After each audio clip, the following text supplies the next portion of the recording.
Over the past few weeks, I've been listening to the audiobook that you will most likely know as Atomic Habits by James Clear, but in Swedish it has an entirely different name. It's called the 1% method, small changes, big results, which is, at least in my opinion, the main message of the book, and I think it's actually a fairly well-known message by now, which, oddly enough, can be a bad thing. When you hear or read something profound or just something that rings very true for you, it's an amazing feeling and it hopefully makes you want to make some kind of positive change in your life. The problem is that the best examples of these pearls of wisdom inevitably become mainstream. For example, like, the journey of 1,000 miles begins with a single step. I'd heard that probably 700 times before I made any kind of positive change in my life, and even then it wasn't as a result of hearing that quote. That quote's wisdom was just worn out for me. Yep, and the journey of me watching movies begins with no steps. And I think the compound interest rule, or the 1% rule, or whatever you want to call it, brings with it very much the same danger. For those of you who are not familiar with the principle, it's that an improvement of just 1% a day for an entire year results in a 37 times improvement. Now, not 37%. 37 times, so 3,700%. So if you started something with a skill level of 10 and increased your capacity by just 1% a day for an entire year, you would finish on a 370. Now, it's not at all my intention to rubbish this idea because I don't think it's really meant to be taken literally. It's just making a point about the value of progress. But I think the reason I find it a little bit uninspiring is that in most situations, it's so obviously unachievable. I know that sounds like a real downer attitude, but I just mean that while 1% sounds very achievable, when we're talking about per day, the whole point of a compound interest effect is that 1% starts meaning a very different thing after a while. So let's say that I could improve my Swedish by 1% today. Now, I think that would be a lot, but let's assume that it's achievable. Assuming that same 1% level of improvement every day, on the last day of the year, I would be improving by what is currently 37% of my ability, which is to say more than a third of what I can currently do in Swedish. I would improve that much in a single day because of the 1% principle. And the same thing happens even if we take someone who's at a lower level. For example, someone who's at a B1 in Spanish, 37 times better might be a C2, I'm just guessing. But if you were to do that in a year, that says you're going from like B2 to C2 in the last 15 days of the year or something, which I obviously have my doubts about. Like I said, it's not meant to be taken literally when it comes to progress in human pursuits, but it has got me wondering, what would a 10% improvement look like? And could you do that in, say, 2 months? In comparison to what we've been talking about, that might sound like a very modest goal, but if you have any kind of proficiency in your language already, 10% is substantial. To help you picture how much better that really is, in his famous victory in Beijing in 2008, Usain Bolt only beat his competitors by about 5%. So 10% at the higher end of any proficiency scale is extremely noticeable. And given that I currently feel like this person when I speak Swedish, I wondered if it would be possible with the power of focused practice, deliberate practice if you will, to improve my Swedish by 10% in the space of 60 days. So to try to make this improvement, I'm running an experiment that I'm carrying out through iTalki, who is the sponsor of today's video. As this channel's grown, I've had to turn down several offers from various brands because I just can't endorse their product. I am not going to say that I use something that I don't. So I was very pleased when iTalki got in touch with me because I've been using iTalki since well before I was making videos about language learning. When I first started learning Swedish, one of the things that I thought would stop me from being successful with that was the lack of native speakers to speak to here in Australia. And it's something I've mentioned in numerous videos before. But luckily for me, I found iTalki very early on. And without it, I almost certainly would not have continued learning Swedish. And I wouldn't be here doing this now because I would still only be able to say, "Ursäkta, jag är ett äpple. Visste ni det? Nej, det tror jag inte." And if you think Swedish is kind of a strange language for an Australian to learn to this level, Wait until you see the number of languages that iTalki has native speaking tutors in. You can get a one-on-one lesson with a tutor in over 150 languages. Some of the tutors are language learners themselves and language lovers like us and love to share their language with learners all over the world. Others are trained to teach that language specifically or have general language teaching qualifications. So whatever your preference, there's a language teacher to suit you. And there's no need to worry about crazy time differences and schedules not lining up as a result of that, because just as you might be anywhere in the world taking your lesson, your teacher might be giving their lesson from anywhere in the world. So I, an Australian guy, have had Swedish lessons from tutors on every single continent. Does that include Antarctica? Yes, Antarctica. Yes, I've had lessons for it. No, don't be stupid. Another thing that I really appreciate about iTalki is that it's not a subscription-based thing. You can book one lesson at a time and you only pay for lessons that you actually book. So if you want to take a lesson once a week, if that suits you, go for it. Or if you're like me, you can go a bit crazy and book a lesson a day for the next 60 days so that whatever else happens in my day, I've always got at least 1 hour's Swedish conversation, which with my current goal, I've genuinely found so helpful, and I'm going to talk about that a bit later in the video. iTalki also has a completely free community for all users where you can get corrections from native speakers and ask questions about different cultures alongside other learners and tutors. Also in September, new users are able to go in the draw to win free lessons for 3 months at 2 lessons a week. So you might as well register, go in the draw, see if you win. What's the harm? I see none. I see no harm. You can register for iTalki using the link in the description. That way they'll know that I sent you and that they were not crazy to ask me to do this. Thank you to iTalki for being today's sponsor. So how am I actually planning to attack this, apart from just taking lessons every day?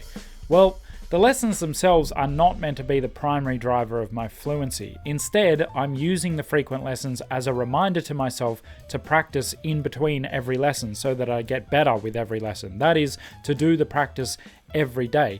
I know from experience that just sitting and chatting for an hour, as nice as it may be, it doesn't really push my Swedish forward, assuming that I don't do anything else. But there might be like 8 to 10 things that'll come up in a lesson that I don't quite know how to say. It'll be some structure that I haven't fully acquired yet, or I have acquired it, but when I go to use it, although it feels right and I'm pretty certain that I'm using it correctly, I'm not sure exactly just how to get it out of my mouth at full speed, or some pronunciation issue. Some shortcoming in my Swedish is showing itself up in the flow of a full conversation.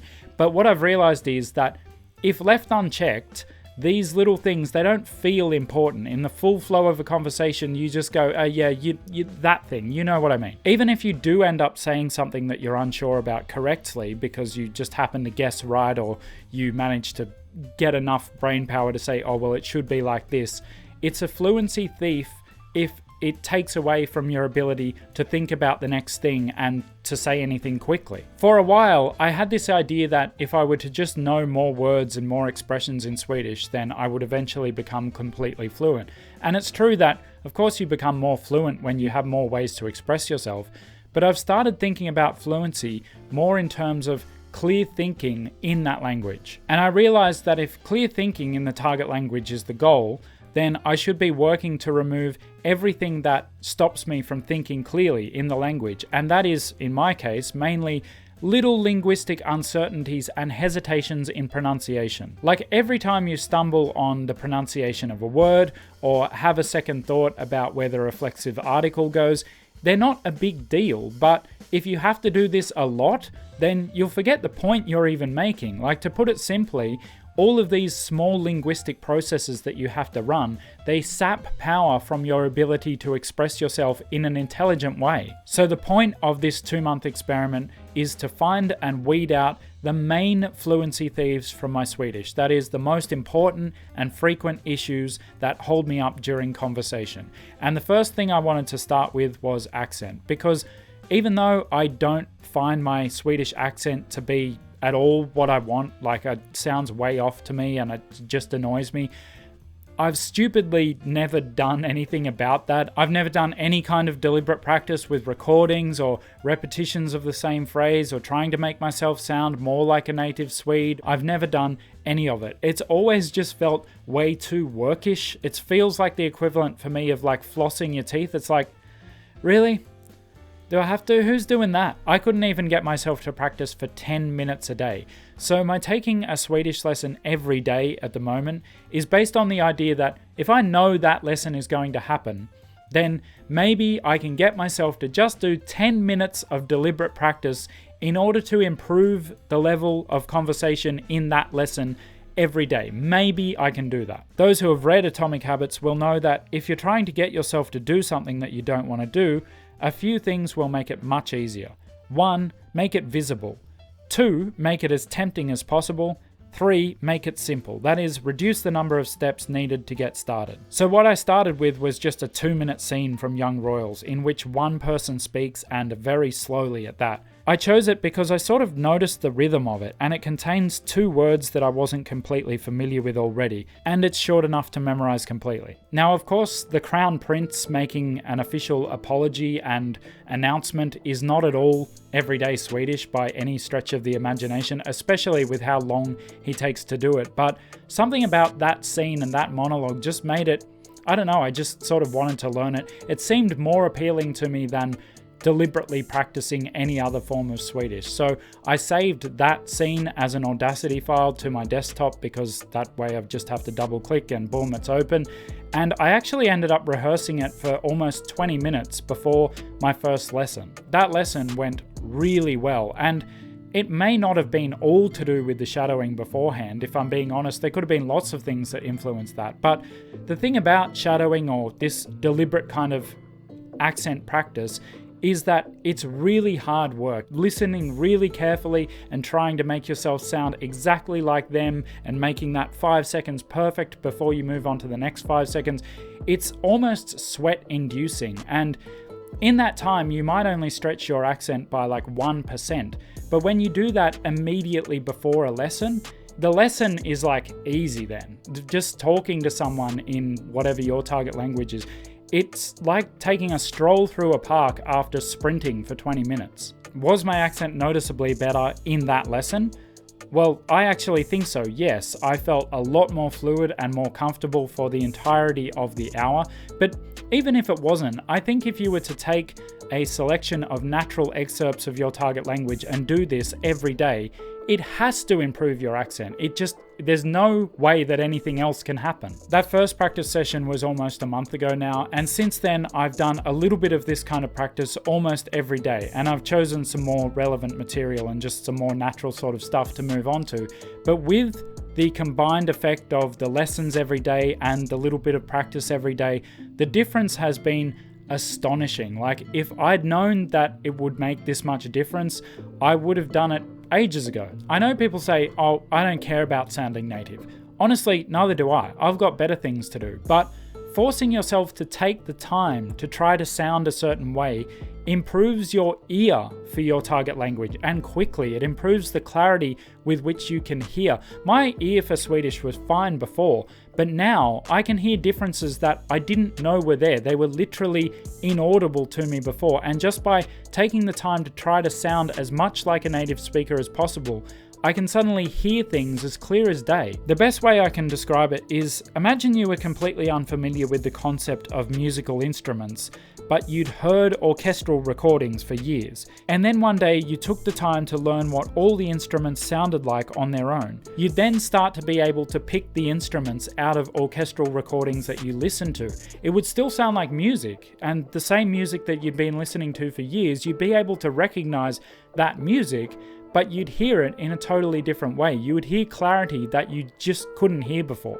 Another thing that I'm doing is to take as much time as I need to address 1 or 2 of the most serious shortcomings of my Swedish in each lesson. These are more of those fluency thieves that I mentioned earlier on. Things like what the word order would become if you're using a reflexive transitive verb in the perfect past and a question form. Now, I made that up, but I'm talking about things that are complicated enough that my input hasn't been enough to give me the reference points that I need to spit it out perfectly when I try. I've had enough Swedish input in the last 18 months that I'm generally pretty close, and when the teacher says, oh, it would be like this, I normally think, yes, it would be. I approve of your Swedish person. But normally where I would just think, okay, let's hope that doesn't come up again for a while, because instead I make a very deliberate effort to write it down and say, okay, I'm going to notice that from now on. I'm going to learn what that is.